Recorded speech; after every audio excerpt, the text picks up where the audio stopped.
So I just saw the movie Inside Out. Berto, have you seen this movie? I have. I thought we would talk about it on the podcast today. What do you say?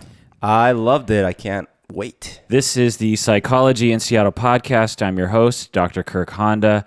I am chair of the Couple and Family Therapy program, and I'm also a professor, and I'm also a licensed therapist. I've just added a new title to my introduction. What do you think? That's a lot of introduction. Yeah, I probably won't say all of it in the future, but I just recently became chair of the Couple and Family Therapy Congratulations. program. Thank you. So I wonder if you can make a big-ass acronym out of all your accreditations. Well, tell me this. Should I say I'm chair of the Couple and Family Therapy program, which honestly is higher up than just a mere professor? Or should I say professor since everyone knows what a professor is? It's true that a lot of people may not know the full context. So you either have to introduce it with the full context, so take up like half an hour explaining the whole thing, or maybe professor is the most general thing you can go for. Okay, who are you? My name is Humberto Castañeda, and I am a chair of a committee of guides in the Greek Isles. Uh-huh. You should have said you're a chair of chairs or something. That would be silly. That would have been funnier. So Inside Out was produced by Pixar, if you didn't know.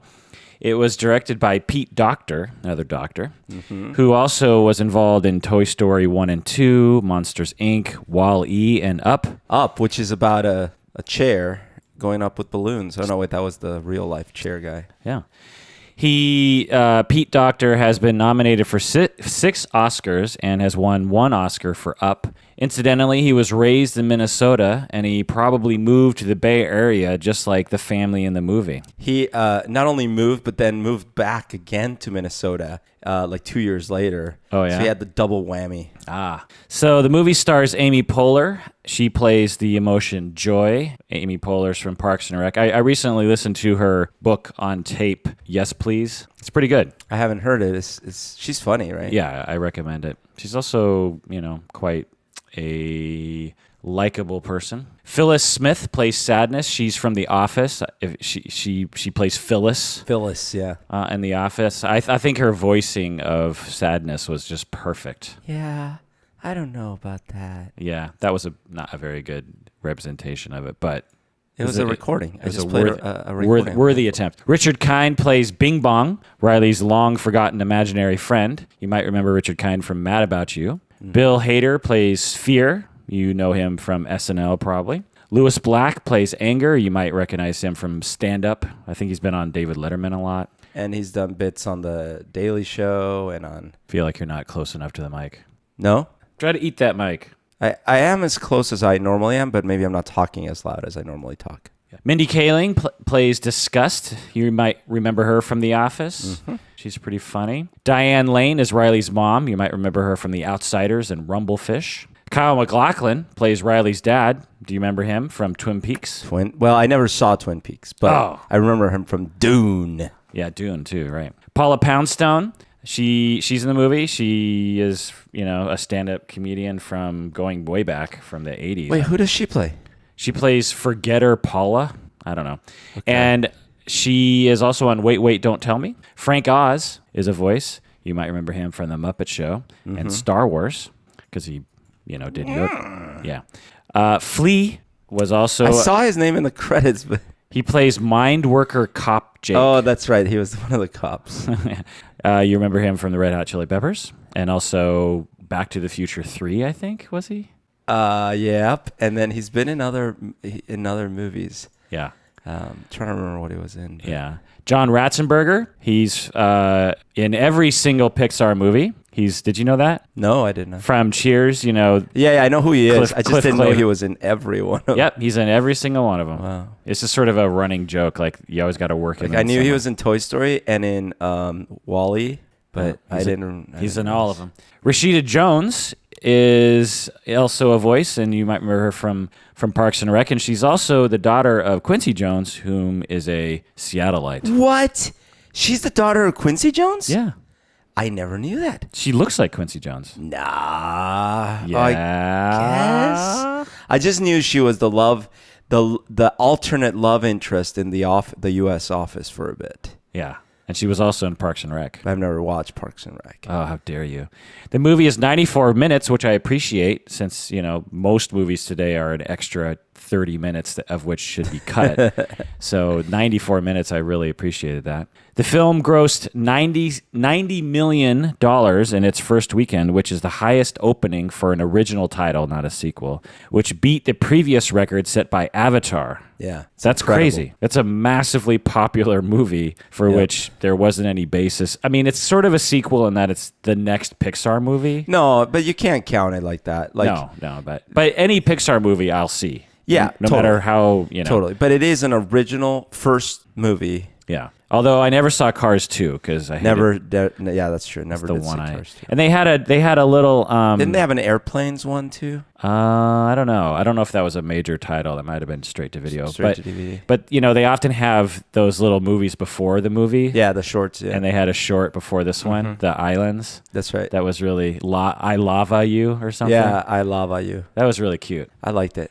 People in the audience were making noises, just like my cat did, at the screen at the Lava You thing. Like when things there's a frustration moment in the storyline and people are like, oh no.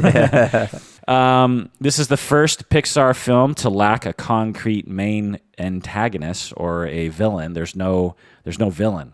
The first one? Yeah. Huh. Up had a villain. Yeah. Toy Stories. They have Even a Wall-E does too, sort of. Yeah.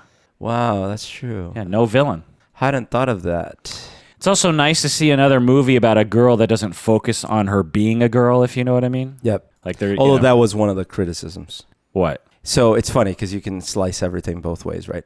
So I agree with you, but I did also read criticism saying that, oh, great. So it's a movie about a girl. But of course, the girl has to have an androgynous name, has to be into a boy sport, and we barely get to see her do any girly things. What the hell? So yeah, for me, it's analogous to the fact that I almost never see an Asian American in a movie without it focusing on the fact that he or she is an Asian American. That's right. They're almost always immigrants. And if they're not an immigrant, then they're like the smart counterpart or something. Or they're the kung fu star in the movie. Yeah. But like Harold and Kumar, for instance, you have two Asians, and them being Asian is barely alluded to. They're just two bros. That's true. They're just two American bros, That's true. And so, but that's so rare. And I have to say, like, I'm not one of those like politically correct, Nazis, but I'm getting really tired of the way Asian Americans are treated in TV and movies these days. I was watching the Unbreakable Kimmy Schmidt, and I've seen quite I think first season of that. Yeah. And an Asian comes on and I'm like, oh, great, an Asian character. And of course, you can tell he's born in the United States, but he's faking a Korean accent. Oh. And I'm just like, why not just make him Asian American? Why do you have to make him foreign? Right. It happens all the time. The same with, it happens all the time. Drives me nuts. Anyway. So let's talk about our overall opinion before we get into analyzing the psychology of Inside Out. My overall opinion, I loved it. I gave it an 8 out of 10. I might have considered bumping it up to a 9. Maybe if I watch it again, I might bump it up to a 9. I loved it, but I reserve 9 and 10s for earth-shattering kind of movies. Have you given a Pixar movie a 9? Probably. I'd have to look. Okay. But like Up has more importance for some reason to me, or it does. Wall-E almost has a just kind of an edge to it of difference or uniqueness or something that Inside Out. I feel like Inside Out is a wonderful movie, and I'll probably watch it 10 more times and enjoy it. But it just doesn't, to me, have I don't know. Maybe by the end of this review, I can bump it up to a 9 because I'm already kind of talking myself into bumping it up to a 9. But I reserve 9 and 10s for just like 50 movies literally out of 10,000 movies I've seen. I think I've reviewed on IMDb like 3 or 5,000 movies or something, some thousands of movies. Yeah, like Adam Sandler's Grown Ups or something like that. Right. Zohan. What did you think of it? Oh, I loved it. I would definitely say it's in probably my top 3 Pixar. It's a little hard to pick near that top, but you got Wall-E, Up, all the Toy Stories. Well, Toy Story 3 for me, which is amazing that a third could be great, right? Toy Story 3 for me was such an amazing one. Honestly, except for the bad ones, I love all the non-bad ones. I love Monsters Inc. and Monsters Inc. Monsters University wasn't so good. That's true. Here's what I liked about this one that I feel makes it go near that top 3 for me is they tackled something as okay. So look, when they did Toy Story, on the one hand, that seems like a simple proposition, like toys talking. That seems, but the way they did it was so subtly great because they picked just the right kind of toys and they had just the right kind of personalities and they pulled those heartstrings just so well. And here they had, I think, an even tougher challenge, which is, this kind of concept of people in people's heads hasn't actually been done that much. There's the Herman's Head. Herman's Head, right? One of my favorite shows. Right. But not only that, it's not only that it hasn't been done that much, but it's actually like you could either get way too metaphoric very fast, or you could just like drown yourself in like technicalities, or it could have almost nothing to do with the fact that they're actually parts of the person's personality and things like that. They did such an amazing job with their metaphors, right, and their structures and their characters. Right. I mean, along those lines, and I'm totally with you. But I hadn't heard that specific idea. Is that it could have been a conceit to get you to sit down and watch the movie. That's right. But the end could have just been a typical ending to any right. story, irregardless. That's the wrong. Regardless of the fact that it exists in a world of emotions and regardless, and more so, and we can elaborate more on this later. But they actually made some important points. Yeah, we'll get to those later. Yeah, we'll get to those. So let's get into the notes. So I'm sitting in the movie theater, and every so often I pull out my iPhone and take notes. And I made sure that I had my iPhone on its lowest on the lowest brightness. I was gonna say. And the other thing is I would put it inside my jacket. Oh, okay. And so I was pretty sure I was the only one who could see it because I really didn't want to be one of those annoying people. But anyway, so this is just my notes as I was going along. So the movie is all about Riley. So that's that androgynous name you were referring to. It basically follows her from birth until she is 11 years old. Most of the movie takes place inside Riley's brain, and different functions of the mind are personified by different characters. Not just emotion, but also like memory and all that kind of stuff. Sleep, dreams, all that kind of stuff. So we see in the beginning of Riley's life that joy is the first emotion to emerge as she's an infant. Her parents are loving her and taking care of her, and joy is alone and running the show. Then we see memory being formed. We see from day one, Riley is internalizing or recording different memories as she experiences life, which are symbolized as a glass orb that is colored by emotion. So when she has an experience, an orb is created that's basically kind of like a videotape of what happened, and the color of the orb is indicative of the emotion associated with it. So at first it's all joyous emotions. There's all these yellow, which are the joy color emotions in the mind. So just along those lines, they're exact recordings of events. It's just something we'll get into later in terms of a critique on how the mind operates in real life. But anyway, sadness is the second emotion to emerge, which happens when she's an infant as well. Do you remember how she becomes sad? Like her parents don't give her something, or yeah, she's still quite young, but all of a sudden, because Joy is looking up at the monitor because they have this like the emotions have this view into what Riley is seeing, and all of a sudden, I think it is. It's like, isn't she at like dinner or something? I can't quite remember the detail then. But oh yeah. But all of a sudden the blue hand comes in. Yeah. And she's like, what's going on? Joy's like, what's going on? And she looks down and there's sadness trying to like do something. Yeah. It's like, who are you? Yeah.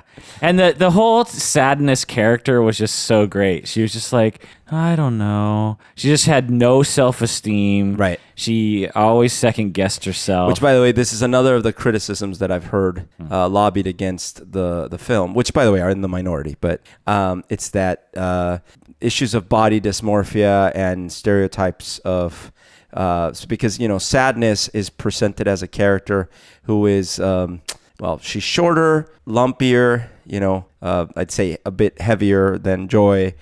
She wears glasses. She doesn't look pretty like Joy does, right? Yeah. And she's the sad one. So I think that there have been, and potentially with some valid reasoning, some folks going, well, there we go. We're just like stereotyping that all, short, overweight people with glasses need to be sad, which I don't think is the case. I think it's actually kind of, it's not fair because like you see sadness in everyone's head and they don't all look like that. But, that was one of the criticisms I heard. Right. And, I'll get into more of my criticisms later, but along those lines, it's like you have to make an entertaining movie. Yeah. And in order to do that, you have to make interesting, differentiated characters. I mean, the only way to avoid criticism along those lines would be to have every emotion the same character shape and the same voice. You know what I mean? Or go extreme the other way. So sadness looks like a supermodel and she's just, but then people are like, she's just annoying. But someone would have some like, oh, supermodels are sad. Like, you know what I mean? Like exactly. There would always be, there's no way to win.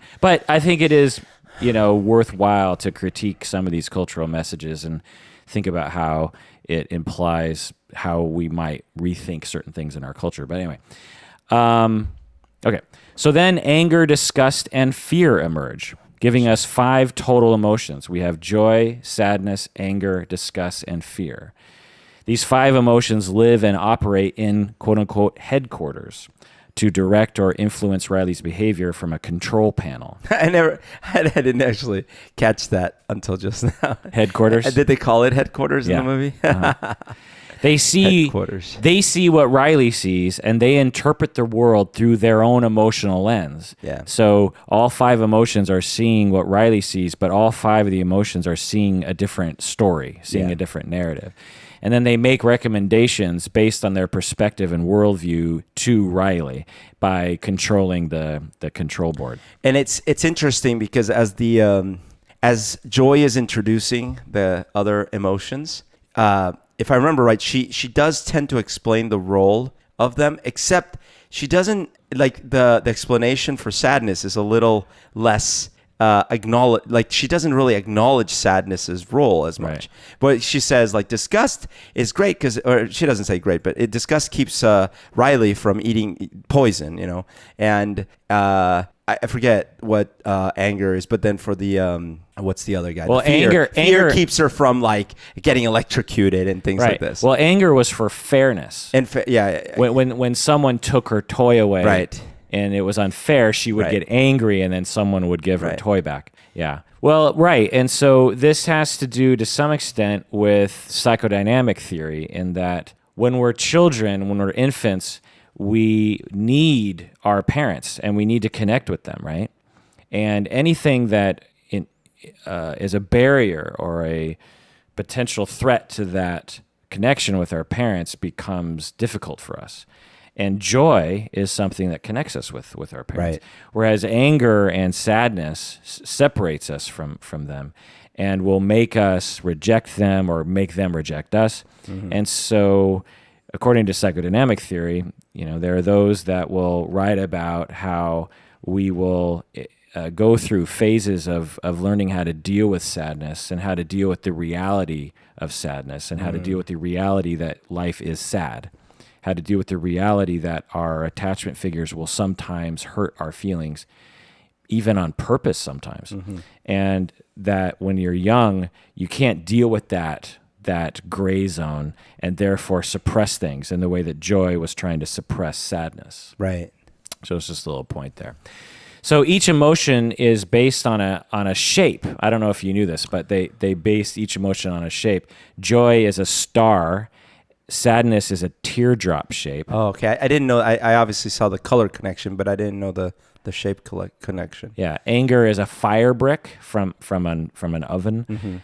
Disgust is broccoli. Yeah.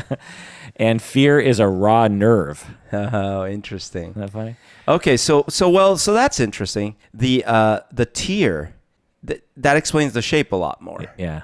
It's not just that she's dumpy. She's in tear shape. Yeah, but I'm sure the fact that the teardrop also looks frumpy wasn't lost on the designers. So, Berto, do you think there are more emotions that should have been included? I mean, can every emotion be reduced to 5 emotions? Let's see. So, fear.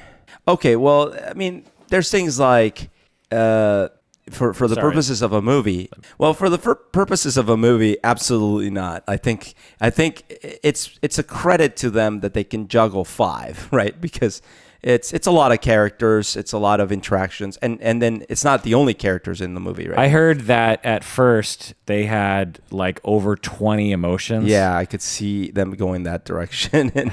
and but here's the thing. Of course, once you start trying to like pair the movie representation to what we might, even just our own interpretation of what we think goes on in our head, then it's not a 1-to-1, because it's like, where's surprise? Is surprise joy or sadness or fear, or is it a combination, or is it its own thing? On that note, surprise originally was a 6th emotion that they had for the story, because they did. Oh, interesting. They pulled from a particular theorist, and I'll get into this. Okay. But there have been many researchers and authors and theorists that have categorized all human emotion into a certain number of categories. And you have people that have categorized all emotion into 2 categories, all the way up to 27 categories. And the theorist that they pulled from was 6, and surprise was one of them. And over time, they just subsumed surprise into fear, which you could see. That not only can I see that, but actually thinking about it from a script writing or just a movie, how the movie plays out. You need scenes where not only the audience but the characters are surprised about stuff, so they can react to those events. Yeah. If one of your characters is the one that's supposed to take over the surprise, it actually takes away your ability to make those scenes work. Like, think about when Riley does, like, she's about to leave. Right. Well, if only one of the little personality ones is the one reacting to the surprise that she's about, that doesn't quite work. Right. Totally. Now, I don't know if they consider that, or if it was just a matter of too many cooks in the kitchen. Too many cooks. Yeah. So what other emotions? So you said okay. So I was surprise, saying jealousy, for example. Right. So some people will include jealousy as a specific emotion. I mean, what differentiates that from anger for you? Well, I think it's again, even anger, I'd say, is it rage, or is it anger? Is it what do you call it? Like seething anger. Yeah, seething, but also violence, frustration. Like, there's so many ranges of quote unquote anger, right? Like, degrees. I could be frustrated, I could be annoyed, I could be angry, I could be rageful, right? Yeah. And I think jealousy isn't even necessarily one of those. I feel like jealousy is a type of, if anything, it's a combination of fear, because it's like you're fearing that you're losing or out on something or whatever, and maybe a type of anger, but not necessarily full on rage, So it's really hard, right? And then is jealousy the same as envy, for example? Mm-hmm. So you could start the other one, happiness, like joy. Is it just joy, or is there like ecstasy and joy, or satisfaction, contentment? Yeah, exactly. So that's where I think that if you were actually trying to say that, no, in reality, there's only these 5 elements and they all mix I'd have to see the research, right? It seems like that'd be a hard, like when you're having claim. Sex, for instance. Yeah. What emotion, and it's good, what emotion are you feeling? Is it sadness? So other models have other sets. So here, let me just read some. Okay. We have acceptance, anger, anticipation. So that's kind of interesting, because you could anticipate something without being afraid of it, or you could be afraid of it. Disgust, joy, fear, sadness, and surprise. Another, anger, aversion.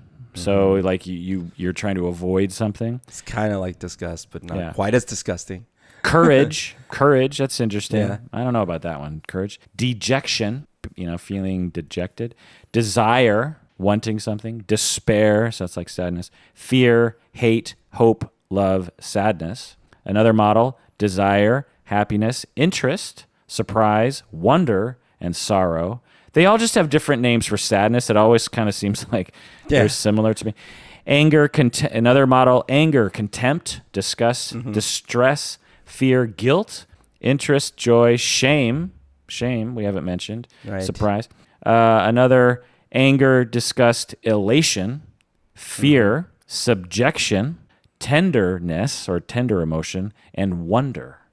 That's interesting. It's like, yeah, what of those 5 emotions in Riley's brain, when you look at the Grand Canyon, what is that emotion? Is that joy? I mean, if you wanted to combine the ones that they gave us, it'd be a little bit of fear, joy, maybe those 2. But that doesn't really fit it, you know what I But mean? it doesn't do it justice. It's like you're connecting to the universe and to nature. That's what, do you remember in Herman's head, one of the ones was genius. And then What were the emotions in his head? I have it here. And by the way, one of them was actually but it was only one episode. They had Sam Kinison, and he played jealousy. Okay, so he had Bobcat Goldthwait. Oh, sorry, you're right. Yeah, it was. I knew it was one of those guys.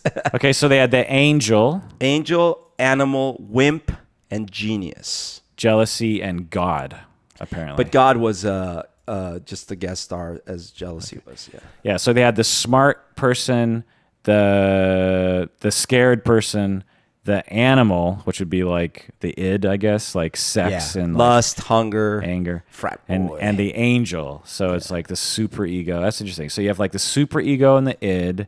You have the fear, and you have like the intelligence. Your intelligence, your reasoning ability. That's interesting. But you know, when I was in high school, I was in a band called Primary Emotion. No, it was called Primary Emotions. That was the name of your band? I didn't name it, but yes, Primary Emotions. Oh. And it was just 4 of them though. It was love, hate, anger, and fear. I think I remember you telling me that. Yeah. Other models just reduce it to 2: pain and pleasure. So joy is pleasure, anger is pain, fear is pain, disgust is pain, sadness is pain. There's a lot of pain. Another 3: fear, love, and rage. I guess that all depends. Here's my thinking here. It's good to have different models for different purposes. Because if, for example, if what you're trying to analyze is the biochemical response to different types of input into the brain, and in general, you realize that often when you get pinched or you get emotionally hurt, it ends up triggering the same kind of chemicals, whatever. Why not group it into something that you call pain? And I'm not saying that is the case, but as an example. Right. But if, on the other hand, you're trying to counsel a child on different ways to deal with difficult things, you might introduce multiple concepts. In fact, I was reading somewhere that this might be a good movie for, in some cases, to use with a child trying to explain, like, what are you feeling? Are you feeling more like joy? Or are you feeling more like, you know? And I've heard anecdotally that that's the case, that children are referencing this movie as a way to communicate about feelings in a way that they hadn't previous to watching the movie. And yeah, that was a point I was going to make later, is that this should absolutely be shown, I think, in many sessions with children.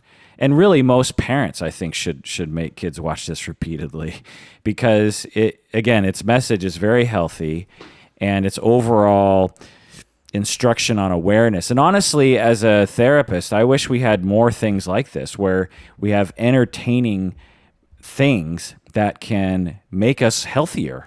You know? It's crazy. It's like, what a novel thought that that a piece of entertainment could actually enhance our lives rather than just entertain us.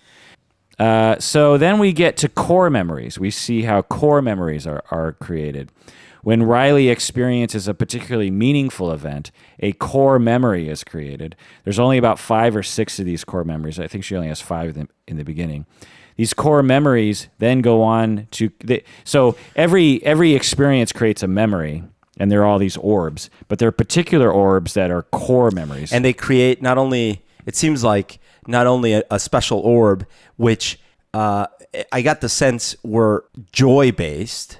All of them were joy-based in the beginning. And they also have an accompanying island, which is kind of like the metaphors of all that experience, of all that memory, or type of memory. They called them personality islands. And in the beginning, she had 5 core memories and 5 corresponding personality islands. They were family, friendship, honesty, which I thought was interesting, goofball island, in which she would be like a goofball with her family, and hockey island, because, this because she played hockey. And when those core memories were activated, the island would also be activated.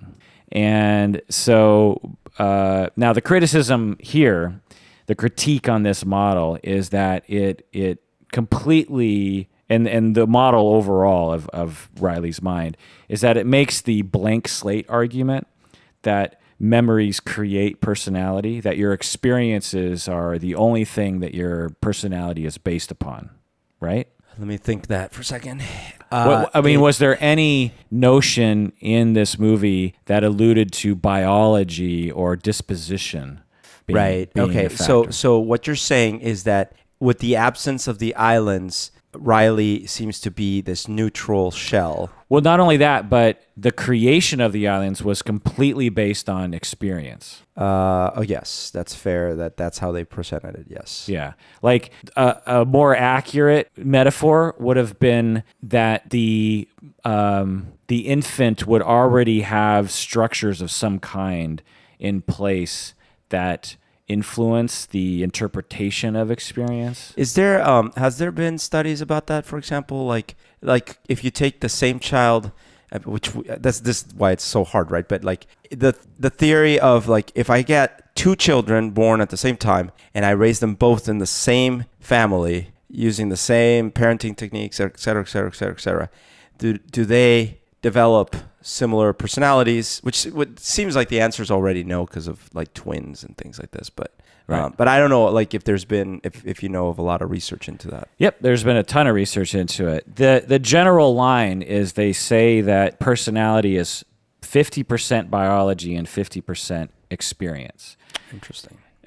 Same with a lot of things in psychology. Now, how do they put a number on that? It's very funny, and I could go on and on about it. But essentially, we come into the world with certain structures already in place. And anyone who's had a child, especially more than one child, can attest to this.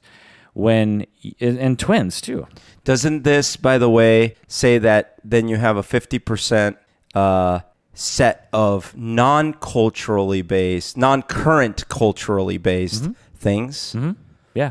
So that might go against the blue and pink debates, for example. Right. Well, the fact that you get an urge to go to the bathroom and can't control that, and culture could never erase that from you, means that we are born with certain structures of our biology that will affect our motivation and how we see the world and all that. I was thinking more about like the debates about males versus females. Well, there are certain things about us that are absolutely, undeniably cultural. Yeah.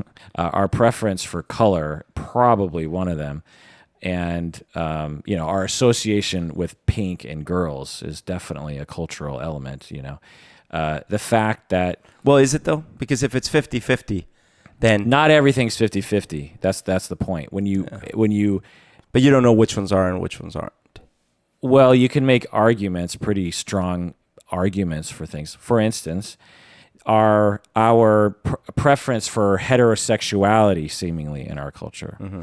Well, you can point towards other cultures in history, the Greeks for one, ancient Greeks, where it was completely the norm to have homosexual relationships, to have 2 men fall in love. They considered women to be for home and children and that kind of thing, but they considered men to be their true soulmates, right?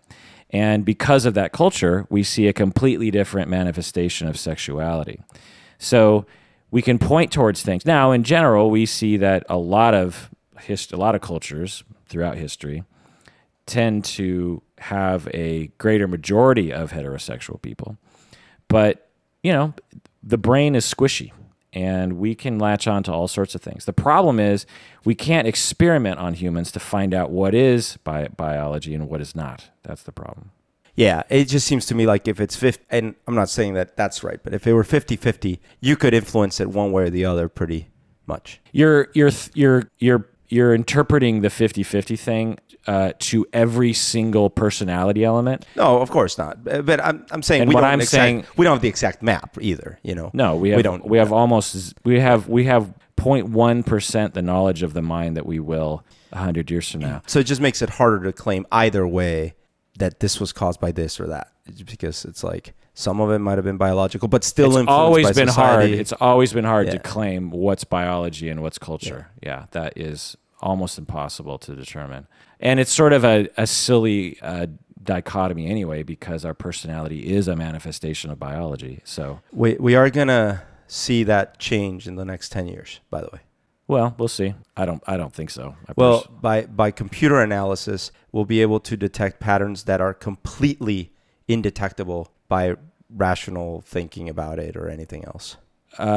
computer models are great, but who makes Not models, no. Computer analysis of brain data. right? And you need to be able to get the data, Yeah. which So- we cannot do in the next 10 years. You would have to have such a resolution on the brain that would be very difficult. Now, we'll absolutely eventually get there. I just don't think it'll be in 10 years. We would have to have, I mean, right now our resolution, there's some interesting things are happening, but in my mind, it's still pretty crude. Anyway, what are your personality islands, Berto? So when I was a kid, can I say when I was like 11? Yeah. So there was the Star Wars island, of course. What would it look like?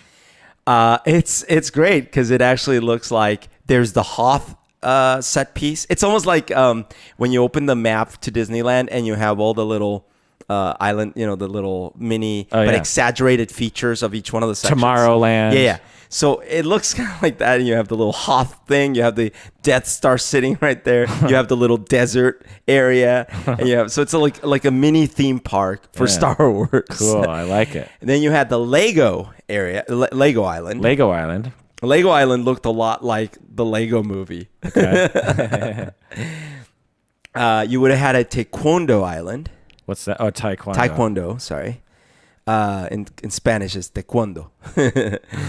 So you would have had that island. And basically, it probably looks like the yin yang symbol and a couple dudes kicking really freaking high, tearing their muscles down there. The yin yang symbol. Yeah. Just a bunch of Asian symbology. Well, we had it on our uniforms. We had a yin yang patch on it and stuff. Was the song playing? Na, na, na, na, na, na, na, na. No. And basically, okay, so there's those three.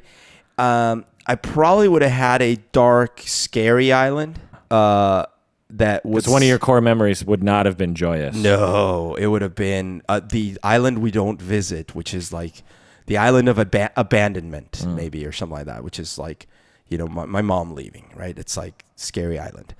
And I would definitely had a friend island. That would have been friendship. With specific people. There'd be like these specific people kind of waving. Yeah.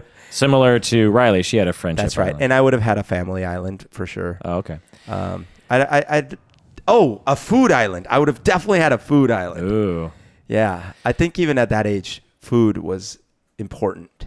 Well, it's interesting that you had a negative island. Riley didn't have any negative islands. According to the model in the movie, my guess is they would have put your scary island in the subconscious. They had that model. I said, well, we're going into the subconscious. That's where all the troublemakers go. That's where the fears go. So I wonder if they did when they do a movie inside Birdo, then maybe they would do it that way. That's true. Yeah. I would have a podcast island at this point in my life. That's true. Right? You would. You have a podcast island. You'd have a music island. I didn't have a music. Oh, that's interesting. Where would I have had music playing? Because I loved music, but I don't think I had a music island yet then. But you would have a music island. When I was 11? No, now. Oh, yeah, absolutely. What would be in your music island? Spotify? I don't know. So they also depicted sleep, which was interesting. Sleep starts the long-term memory process. So Riley falls asleep and lots of things shut down, but two things are in operation during sleep. One is the long-term memory. So all those memories, orbs that are building up over the day, leave the headquarters and go to the long-term memory libraries. That's And right. the other thing that goes on is dreaming. which I thought they depicted kind of interesting. They had essentially you had elements in your brain that were actors that would put on masks. That's right. And then through a camera, so it was like a sitcom. It was shot like a sitcom, you know. Yep. And then through the camera, the camera would interpret the masks as like, so if you wanted a horse, you would have someone dressed up in a horse costume, and then through the camera it would change it into a horse. Yeah, and that part is really fascinating because they must have done some of the research there, because that's actually not unlike what is happening, because you don't actually store the pixel perfect version of the entire thing, and you're not playing a pixel perfect version of the events. Right. But the same centers that operate during your waking hours that make it so that you don't have to have all the details to make sense of things are operating at the same time, trying to make things make sense, even though you don't have all the details, which is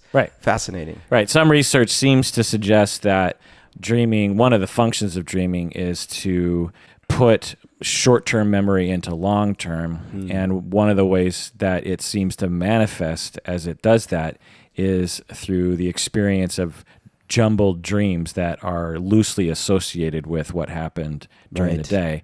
And they depicted that interestingly in the movie. That's true. And there was another thing happening even during, I don't know if it was only, but even during sleep, which was, I think that one lady cleaning out, was it a lady or I can't remember. Someone was cleaning out old memories. Remember that? Yeah. Was it? I can't remember which character it was, but it was. It was one of the long-term memory police or that's or right. And they were like, no, this is gone. It's like two of them going side by side, and I think a gal is going like, oh, she's not gonna need that. Take that away, you know? Right. Yeah. They were faded memories. Yeah. And then those memories would go down the memory dump. Yeah. And then they would eventually fade away. Yeah, they would eventually evaporate. So, which created an incredibly sad. Okay, so then Riley, the character, they move. Yep. They move from Minnesota to San Francisco, and at first she seems okay with it. And I just wanted to say another plug for something I often talk about in this podcast, that in our culture, we totally underestimate the impact that moving has on children. There will so many times people will be like, oh yeah, I got a job, our children, we'll just take them, we'll put them in a new school. It's a wonderful neighborhood. And they don't think about the fact that children are born into a particular house, a particular neighborhood, a particular community, a particular weather pattern. And when you take that away from them, it's like taking away their entire world. Yeah. And it can be extremely distressful on children. And I find that our culture and parents as an extension of that treat it like it's no big deal. Right. It's like, well, they're a kid. What do they care? And of course they care. They won't remember this. Right. Yeah. And so, this movie, the central crisis is this move that they do, and the emotional effect and the adjustment effect it has on Riley. You didn't move much as a kid, right? I didn't move at all. At all. I've lived in Seattle. I've lived in Seattle, the Seattle area, my entire life. And you lived in your parents' house until you moved out, and it was their same house, right? Yeah. I mean, I moved from Kent to Issaquah when I was 2.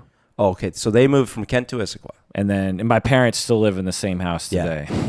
So I moved so much because, I moved from Columbia to to Massachusetts.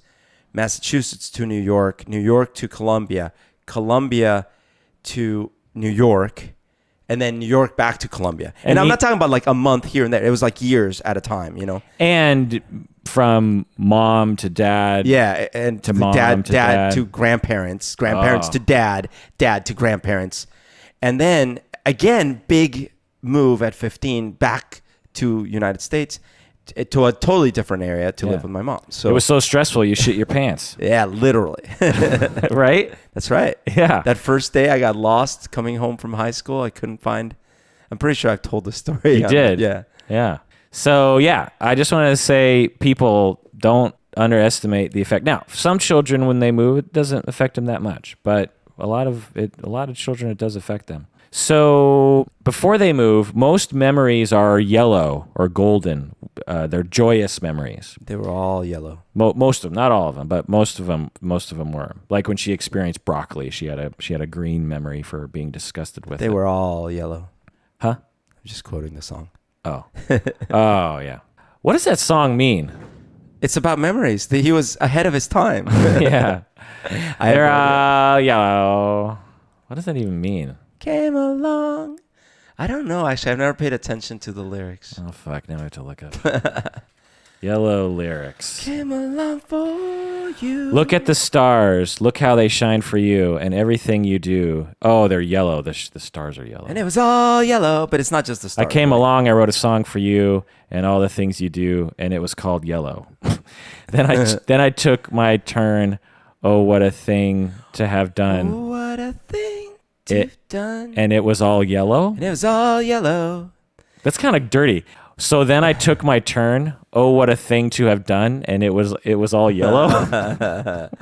Your skin. Oh, yeah, your skin and bones turned into something beautiful. You know, I love you so. You know, I love you so. I swam across. I jumped across for you. Oh, what a thing to do. And it was all yellow. Because you were all yellow. Because you were all yellow. I drew a line for you. Oh, what a thing to do. And it was all yellow. Your skin, oh yeah, your skin and bones turn into something beautiful. And you know, for you, I'd bleed myself dry. For you, I'd bleed myself dry. It's true. Right. Look how they shine for you.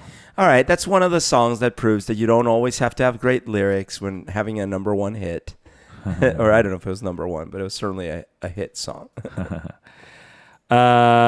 Okay, so everything's joyous and for the most part, and then this thing happens in her life. The dad gets a job at a startup in San Francisco, common American modern story, right? And he gets very busy and he doesn't have a lot of time for Riley anymore. And they move to a small house. They lived in a nice suburban house. She was imagining their new house. Yeah. And when she sees it, she's very disappointed. Yeah, it's a city house. One of those classic San Francisco houses. And they're in the city and there's traffic. And of course they have to, whenever they're in San Francisco, they always have to show that road, whatever that steep back and forth road that's in San Francisco. Can't remember what they call it, but Lombard Street. Yeah. If I was in San Francisco, I would hate that scene. It's the same about Seattle. It's like they always have to show the Space Needle. You always have to show certain things, and it's just it always has to be raining or something, and it's just like, come on. So anyway, so she loses her home, her friends, stability. Her dad becomes distant and unavailable. She's in an unfamiliar place. She loses her hockey team.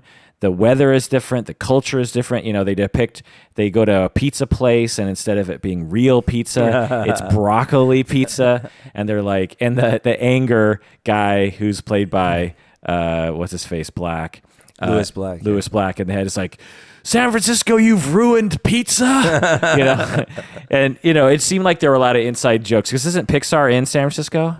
Or near San Francisco? They're in Silicon Valley. So they're near San Francisco, right? Yeah. Yeah. So I felt like they were making fun of a lot of things that they probably experienced. Plus, again, remember the director moved from Minnesota. Yeah. Presumably, he lives in the Bay Area now. Okay. So now I thought this was really interesting how they depicted this, given that sadness, her personality in the brain was very meek and she was not assertive.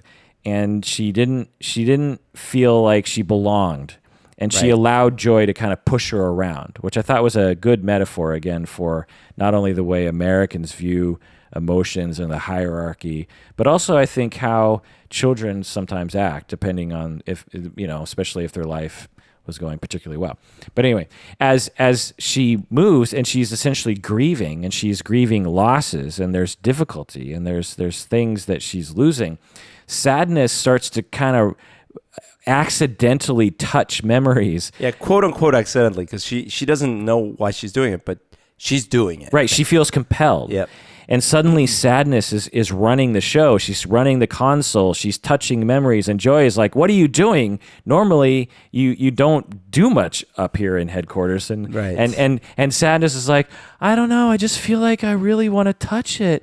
And Joy is like, no. So that's when they start to fight. Joy and sadness start to fight. Yeah, well, one thing that I was wondering, I didn't get a clear sense of whether or not the fight and the subsequent split was the point that kind of stuff ends up happening a lot for people during these transitions, like going from kid to adult and maybe other types of transitions, or was that a bug in the brain? Well, I interpreted it as a metaphor for what happens when we are overwhelmed with grief. Fair enough, but I meant like to everyone or anyone that goes through those kinds of griefs, or did Riley experience an aneurysm or some sort of mental bug? No, I think it was a comment on a universal experience. Yeah. So that in many cases these emotions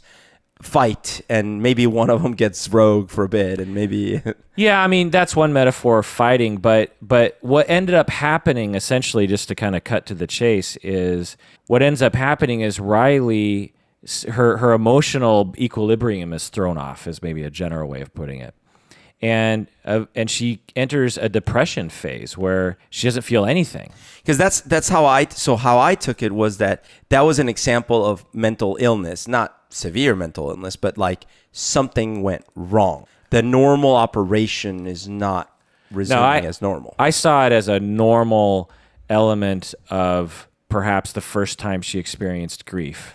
But it's hard to imagine that it's normal for them to accidentally bump the memory up the wrong hole, and then the one falls in and the other one's got to go nearly lose her life. And like, you see what I'm saying? I see. Yeah. I see. I'm talking about the journey, not the fact that sadness starts trying to take over. So what would have happened in another girl if she were to move and they didn't have that really freak accident where Joy and sadness get sucked up through the... Like maybe the fights, the conflict still happens, and the controls get jiggered weird on the console, and some of the memories get colored weird and stuff. Right. But maybe they don't have the full adventure because she didn't have that mental issue, quote unquote. Yeah, I could see that. But I don't know. That's my... Because I was thinking...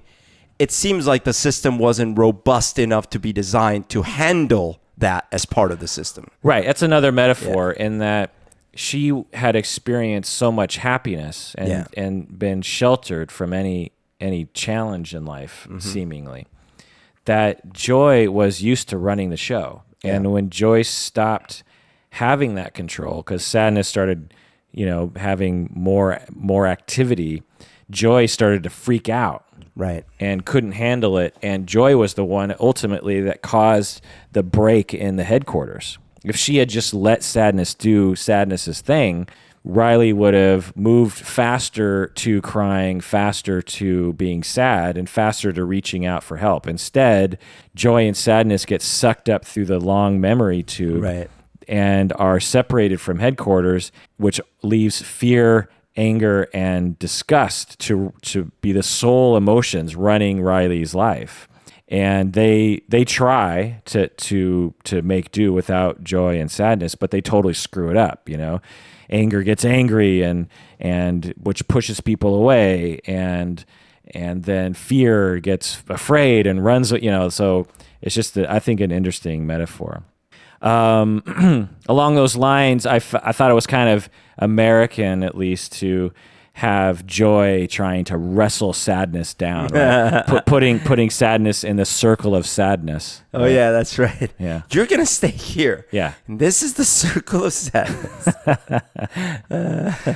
I saw some theories out there that they were kind of presenting the homunculus version of mind theory, meaning like where they have, in general, it's the idea of, hey, where does our consciousness come from? Oh, and this is an older, obviously not good idea, but it was that, oh, well, there might be some when you take it literally, there might be some little tiny person inside of our brain that's actually running the show and has our personality.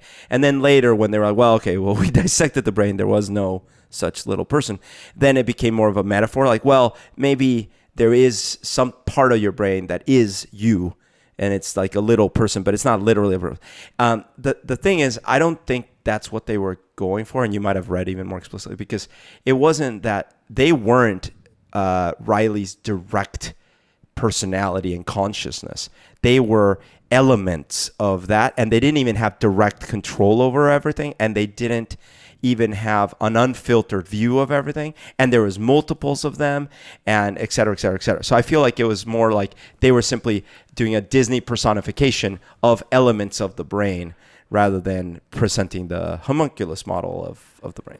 But, well, definitely I think that the last part is true, that they were personifying functions of the brain. yeah. But I think it was kind of that way because you could walk away from that movie if you take it as a contemporary research-based, science-based, evidence-based depiction of how the brain works. You could walk away with the idea that your brain is made up of these different elements that are warring with each other, so to speak. And really what the reality is that your brain is a big messy soup of collective consciousness. You know, your brain, there's not one part of your brain that is conscious. You need your entire brain to be conscious. Yeah, the main distinction I was making was that neither one of those characters was Riley. Right. And but you said one thing, and correct me if I'm wrong, but you said that they weren't Riley, they influenced Riley. They did influence Riley. Yeah. But they didn't depict what part of the mind was Riley, unless you just sort of said, well, Riley was Riley. They didn't show us, for example, they could have, but they didn't show us a little Riley in the mind that was the actual president of the headquarters. Right, which I thought would have been interesting to have, but for the story would have been dumb, Right. I think. But I thought in terms of the metaphor, it would have been good because that would have represented the executive function maybe. But even the executive function shouldn't have been Riley. I mean, the whole mind was all the limbic system. There was no executive function, unless you maybe say the control panel was the executive function. But it did almost kind of seem like when an emotion was at the controls, that emotion had full control over what Riley did. Well, sort of, though, because remember, it was a filtered, like they say, okay, we're putting the foot down. Okay, and they move a lever, right? But the output is actually the dad saying, go to your room, which neither of them said. They didn't press the go to the room button. So it's a filtered console. Well, they don't have direct control. Well, I don't know if and maybe they were smart to do this, but they didn't directly say that they didn't have direct control. They depicted, Anger would go, give me the controls, and then Anger would start pressing buttons, and then Riley would do something. So they never explicitly stated, is that influencing Riley, or, is pressing the button saying, Riley, do something angry? Or is the control actually going, say this? But that's fair. But you didn't see them controlling her second to second. They didn't have to move her mouth, her hands, her feet, nothing. Right. Nor did they react to everything. Nor did they. So it was not a one-to-one. Right. And ultimately, it's okay either way. It's just that what's interesting to me is that you could have had the same movie with the homunculus model, and it would have been very different because it would have been a very silly thing. It would have been Riley in Riley's head talking to herself. Right. Yeah. And it was another interesting part of this, as I think about it, is that the emotions considered Riley to be another person. That's right. Even though they were Riley. They cared for her. Right. They cared. They all five of the emotions really cared about Riley. Mm-hmm. So that is interesting. It's like, well, where was Riley in the metaphor? Right. It's interesting. The other thing that I thought about while I was watching it, well, actually not, maybe later, whatever. I don't know if you experienced this. I'm assuming this is universal, but I usually, when I'm trying to make decisions, I will hear more than one voice, not literally like people talking in my head, but like maybe I should buy that thing, and then I'll hear another thing going, "Oh, you don't have the money for that." It's like, no, you should totally buy that thing. You don't need a $3,000 leather Right? red leather jacket. No, I think I do need it, right? Okay, so those voices, they're not the same kind of character that they showed me, because first of all, those characters didn't talk in Riley's ear, for example. Right. And those voices that I'm talking about still feel like me, but just different aspects of me, not emotions, just different versions of Berto. So another interesting movie. Actually, I think it's more. So that's more Herman's Head. More Herman's Head, maybe, or even more. There's something else that I'm thinking about where you have. Maybe it's those movies where you have the devil and the angel of someone. It's maybe like that kind of thing, that kind of dynamic. Yeah. And there's a lot of research on that kind of stuff. Some people think that we don't have one self; we have several selves that will pop up during different times. Like right now, we have the podcasting self, right? And if we were doing something else, it would be a different sort of self. Anyway. That's right. All right. So then in the story, when Joy and Sadness get sucked up through the tube and they get shot out of the headquarters and they can't make their way back, we basically have an Odd Couple movie and a road trip movie wrapped up into one, because they have to get back and they experience a lot of things along the way, and they don't like each other and they don't understand each other, but they have to work together to get back. It's really effective when she's dragging. Yeah. When Joy is dragging Sadness. Yeah, and then Joy turns back and sees all the memories on the lowest level are now because she's just like touching everything. And then Phyllis, Sadness, she's like, I can't help it. And then later, when they're about to move that way again, she just goes and lays down and lifts her hand. I'm ready.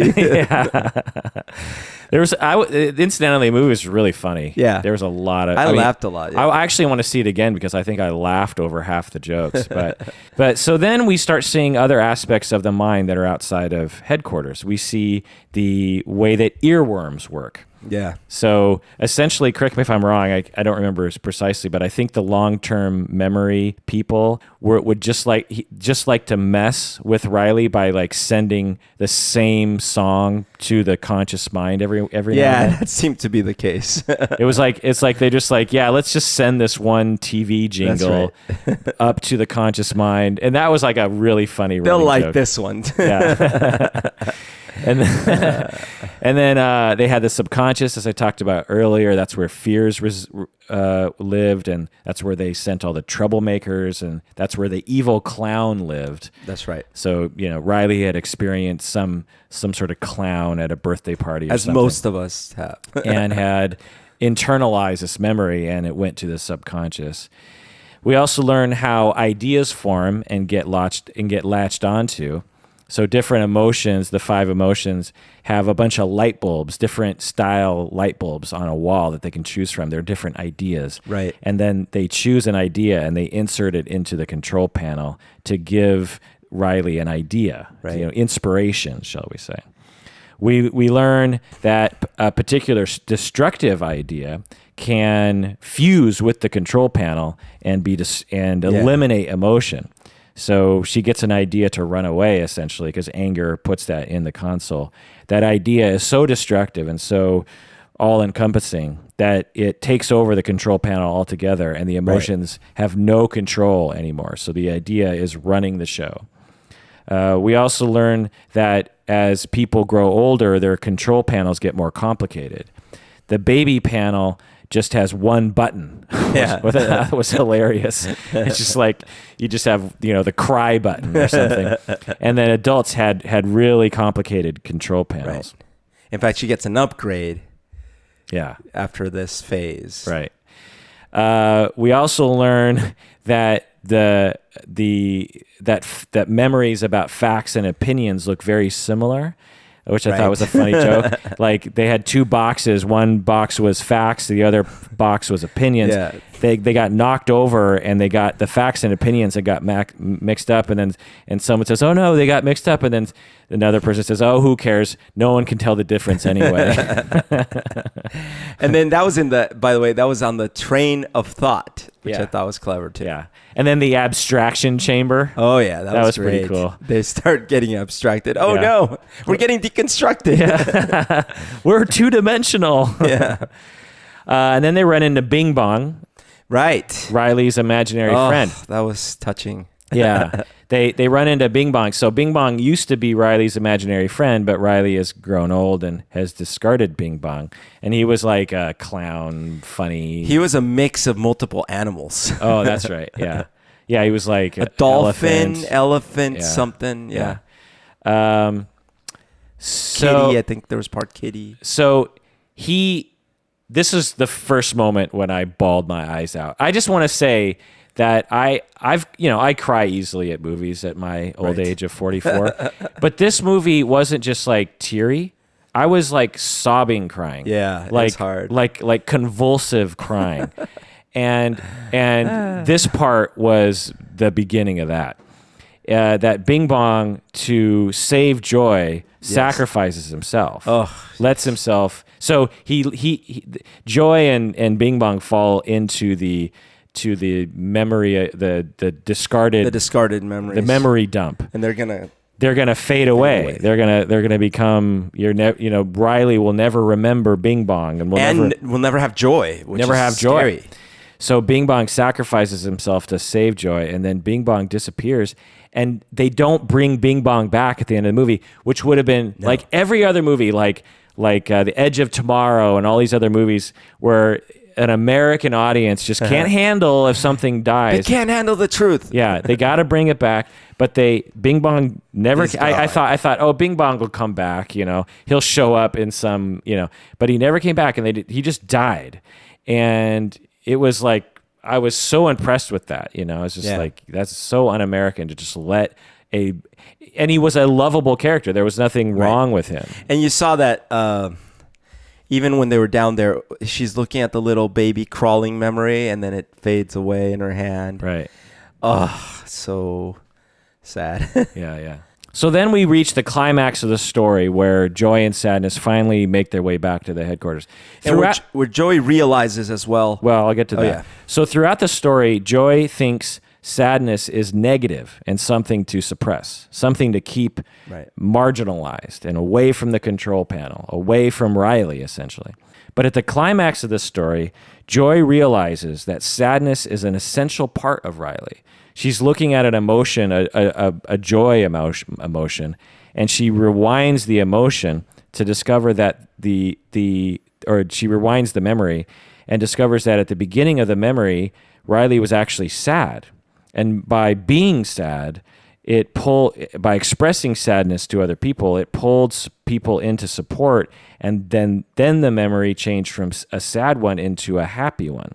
And so she realizes this. This is the crux of the entire movie, which I have to say, I am so proud of Pixar that they would make the entire climax of the movie that sadness should be in control of Riley. Yeah. That the whole point of the whole movie is that sadness is good. Yeah. It was just like, so because sadness is good, and sadness is good with grief. Sadness is good with empathy. Yep. And this is what the thing I was trying to say at the beginning was that which I didn't want to give it too much away. So this is great that we got to this point, is that they could have made an entertaining movie with characters in the brain and just be funny and neat and a couple clever things. But they went out, they hit it so far out of the park that they made a very important point for universally for what is something that people don't get taught. We don't grow up with thinking that sadness is good. And it's such an important mental health issue and idea. Right. And they make it. Right. And they illustrated it so well. Right. And it was totally unexpected. I did not see it coming. Yeah. And it was not forced. It made total sense. Like the whole thing just was like, I mean, the ending, and then I started crying more. So another point they were making was that sadness alerts people to when we are sad, when we need help. That actually evolutionarily is accurate. You know, the reason why they think people cry is because it's a very visual thing to other people, so that, and we're so social as animals that it pulls people close to you. So Joy Joy could have made it back to headquarters without Sadness, but she actually saves Sadness. And instead of suppressing her, Joy gives Sadness the controls, lets Sadness run the show. Because Sadness is the only one who can remove the bad idea from the console of running away from home, which allows Riley to finally cry and to finally grieve, and most importantly, to reach out for support from her parents. And we see Riley finally cry and get a loving hug from her parents and support. And that's when I completely fucking lost it. Yes. So after Riley experiences this first loss, this first difficulty at age 11, her mind is forever changed. It's more complicated. It's more mature. The console is bigger. And then they're like, what's this button? It's puberty. Yeah. I'm sure that's nothing. And then they have joint memories. There are memories that are both angry and sad. You see memory orbs that have multicolors. We have new islands now. Yeah. We still have family, and there was I think there was a teen vampire island or something. Yeah, it was the Twilight. Yeah, there's like a Twilight island. And this is pretty accurate. As we develop, we have more nuanced emotions, which research shows. When we're very young, we seem to have these very categorically, easily defined emotions. And as we get older, we tend to have much more nuanced emotions. For example, when we see our children get married, we're both joyous and sad, and we cry. And it's like, are you sad or are you happy? Well, I'm both. Yeah. I'm afraid, Right. And what a lot of object relations people, psychodynamic people would say, developmental people would say, is that we can hold on to both the good and the bad because we can see the gray of life the older we get. And if you've ever watched someone under the age of 5, like a 3-year-old, for example, if you watch them when they're in tears, right? It's usually, I'm not talking about really traumatic stuff. I'm talking about day-to-day stuff. If you watch them, let's say they bonked their knee or they didn't get their second lollipop or whatever the heck, right? They'll start crying. And in that moment, if you watch them and you don't have the context, you think some terrible tragedy has happened. Right. 5 minutes later, after the tears have subsided and they're playing and they're laughing, if you watch it out of context, you're like, oh, this child never has any suffering in their life. Right. And they don't keep those emotions don't blend into one another necessarily. Right. They are very distinct and chunky. And when you're angry, it's typical for children to wish their parents dead. Right. So yeah, there's no nuance. Yeah. I have to go to bed at 8:30. I wish you would get run over by a truck. and the children literally believe that. There's a new meme I saw today called asshole parent. And it's all these they show a picture of a child crying. And it says stuff like, they don't serve chicken nuggets at this restaurant. Asshole parent, I can't I'm on a safari trip with my daddy and I can't use my iPad. Asshole parent. This is what happens when Reddit people actually have children. Apparently, it's gone from all video game based, to child to rearing. children based. So some good conclusions that we've already mentioned, and maybe some more, is that this movie is about emotional regulation, and I think it teaches this to children and adults, for that matter. It privileges sadness. It tells us that sadness is a good thing, and it teaches us how to express sadness in a healthy way, to express it in a way to gain support so that we can feel connected to people. And having already even shown that even the other emotions are also relevant and important. Right. It's I'll get to that in a second. It doesn't necessarily privilege happiness over sadness, although one can make the argument that it kind of does. Yeah, it shows us that every emotion has value. Yeah. And it easily, like, another writer could have put fear and disgust in another room. Like they could have been the bad guys, the antagonists. Yeah, right. They could have been the bad people, but they're not. The disgust and fear and anger, they're just like joy. They're just regular, they're all the same. And day to day, they all actually get along fairly well. Right. Yeah. Right. Especially after the maturing process. Yeah. When you see the moms and the dads. Yeah. And then we can make comments about that for sure. But one thing that sticks out is that they get along fairly well. They seem like well adjusted in those cases. Yeah.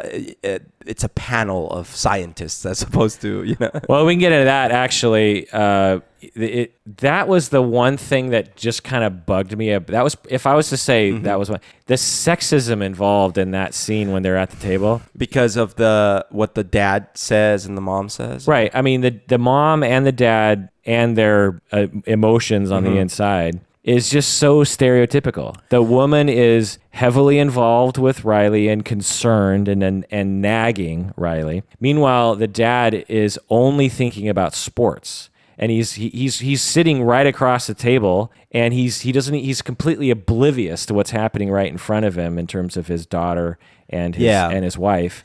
And that was more of a sitcom moment. A very 70s sitcom moment, right? Yeah. And the mom looks to the dad and says, and then the inside of the dad, they say, "Oh, she's looking at us with those eyes. We must have done something wrong. Shut down the sports TV shows and let's pay attention and say something." And then he totally screws it up. And it's the Simpsons family. But devil's advocate to it, because I hate that too. I as a male feel offended that males in popular media in America are usually bumbling idiots, only concerned about. At the same time, though, why does it work? Why is it so funny? Well, because conflict is funny. But why is it that's...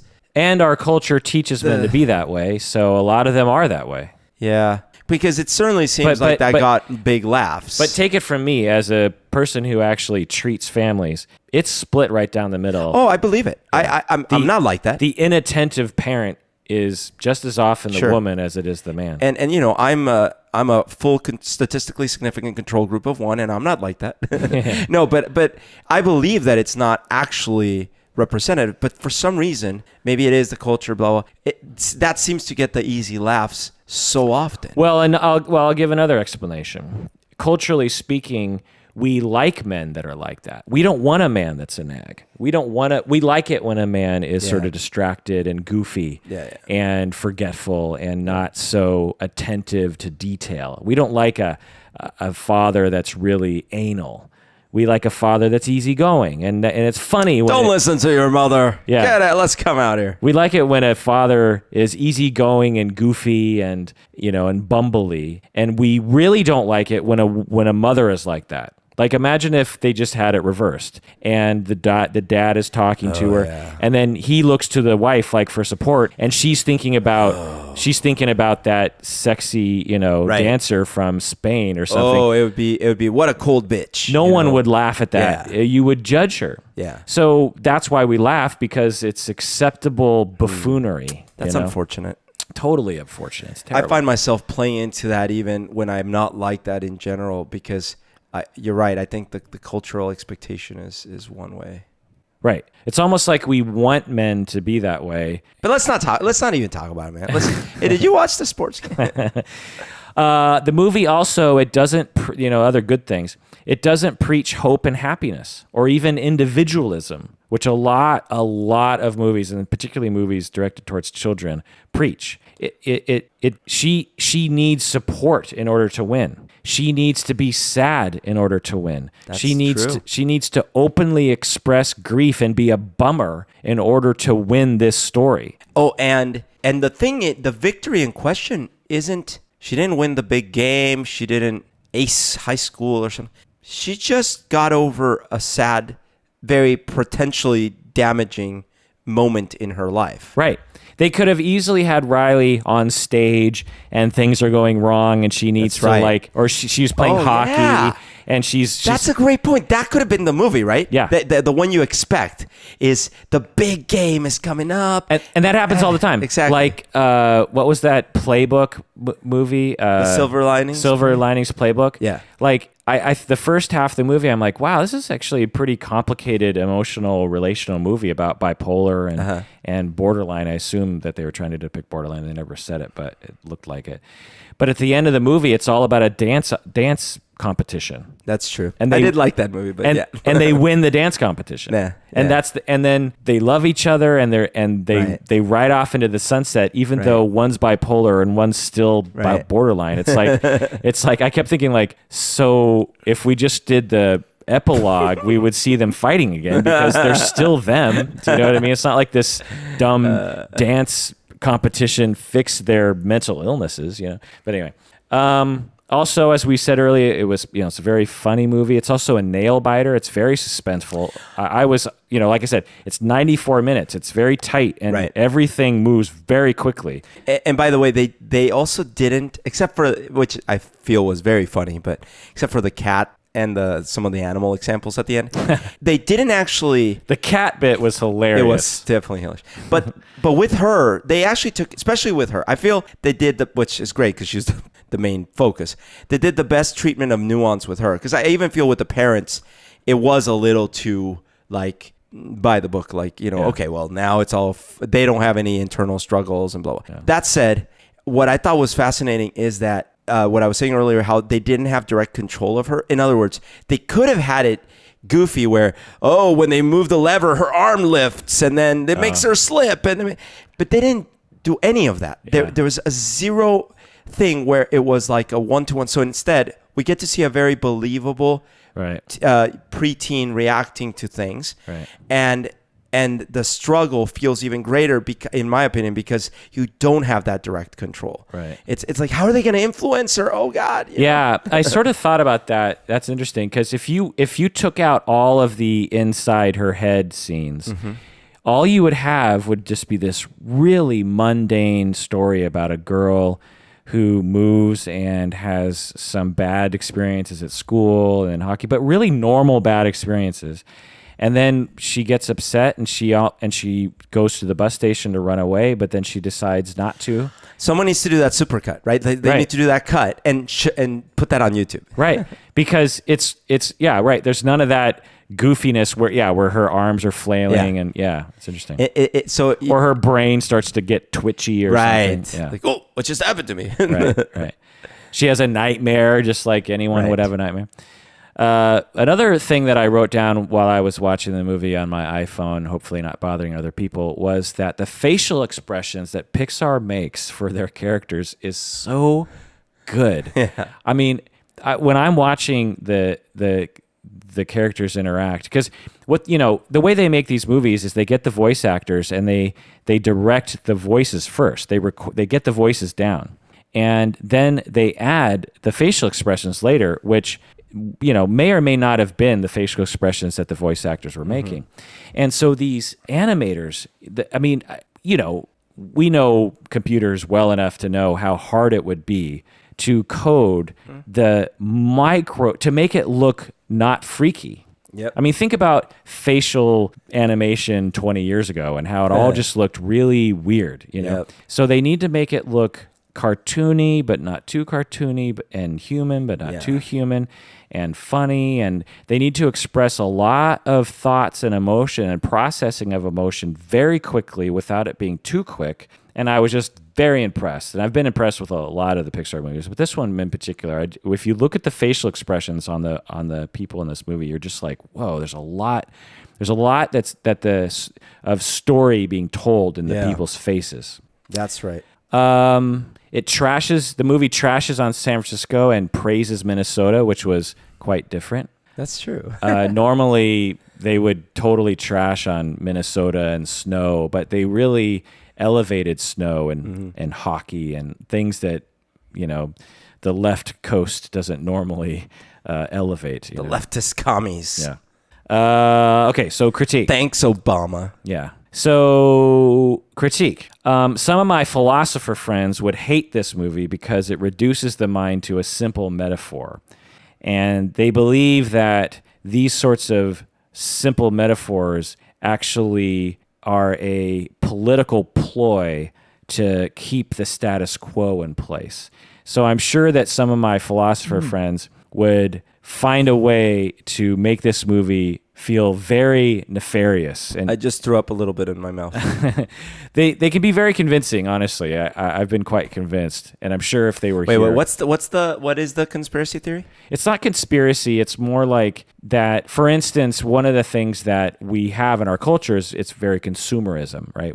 It's very consumerist. Our culture is centered Yep. largely around buying things and making things. Yep. If you have a sweet car, people look. Yep. If you have extra money, the first thing you start doing is buying better stuff. Yep. And so one of the things that happens is you will hear in our language and in our art and in our movies and in our stories and the things we privilege, you'll start seeing a reflection of that, Sure. which also feeds back into us to make us even more consumerist, you know? And so, for instance, one of the, and so another movement that's related to that they will talk about is that there's a movement to see us as computers, to see us as processing of information, rather than having a soul, rather than being a human being, you know. We're just machines, you know, because we live in a machine culture. Before 100 years ago, everyone were farmers. You know, 99% of the word farmed, and had almost no machinery in their life. And so you lived in the soil and you lived in nature, and so you saw the world from that perspective. Today, almost all of us are completely divorced from nature, and all we have are machines and computers. And so, as opposed to the cells that assemble pieces of material. Well, so there we go. So the philosophers that I know would say it's interesting you're using the word assemble, right? which is a consumerism manufacturing metaphor, right? And it's in our language, you know, like processing of information. We say the brain processes information. You earlier said, well, as soon as we have a computer that can measure the brain, we will figure it out. And what the philosophers that I know will talk about, particular kinds of philosophers, they will say that will completely miss the point, that our the self and what it means to be human cannot be measured by mapping the brain. Right. Just like we can't understand God, for instance. Yeah. I mean, so it is the trend. No. That's not what they're saying. I know, that but might be what I they're group saying. it together with that. I know you do, but that's not what they would say. What they would say, we can't understand tides. They go in, they go out. Who knows how they work? They're mysterious. Let me give an example based on that. We can understand how tides work because not Bill O'Reilly. because the moon and gravity and we can absolutely have a model for understanding. You're missing it. the soul of the galaxy, though. But we're missing the soul of it. What do tides mean to you? Can you measure through science, so to speak, the experience of your feet in the water as the water tide begins to rise, and as you smell the sea, and as a jellyfish stings your toe? I mean, there's so much more to describing life than simply measuring what is convenient for our measuring devices today. But the measuring is part of the same life we're talking about. Sure. But to privilege the things we can measure over the things that we have difficulty measuring presents certain political movements. Exactly. That's my point. We shouldn't privilege the things we can't understand yet as being special in some way. What the people that I am referring to will say is we should contemplate what this all does to us and what we are doing to ourselves. Mm-hmm. Because consumerism is here, and because industrialism is here, and scientism is here, that's a word, we have to be very careful about what we do to ourselves and how we think, and we have to start to question certain things. And so when we look at this movie, what is this movie doing to us is a question. And maybe this movie is reducing us to particular things that that is actually resulting in an overall movement of our culture that is resulting in negative things ultimately for us, is the question. And, I'm referring to these other people because when you hear them talk, they tend to have quite firm conclusions about what is good and what is bad. And I'm not quite so sure about that. Yeah, like I could see an argument. I don't know if it's right or wrong, but I could see an argument with, I don't know, a movie like What About Bob, which I found very funny, right? But, where the psychology or therapy gets trivialized to the point of comedy, right? Or movies where, don't know right now, but like, that there was a period of time where there was this illusion that you're in that therapy session and, it was the mushrooms. That's the connection, right? That I could see an argument like, well, trivializing the mental complexities to those aha moments with the shrewd guy stroking his beard in the background in the darkness, that blah, blah, blah. I could see an argument. But ironically, this kind of movie moves us into a way more subtle and nuanced and complex conversation. Sure.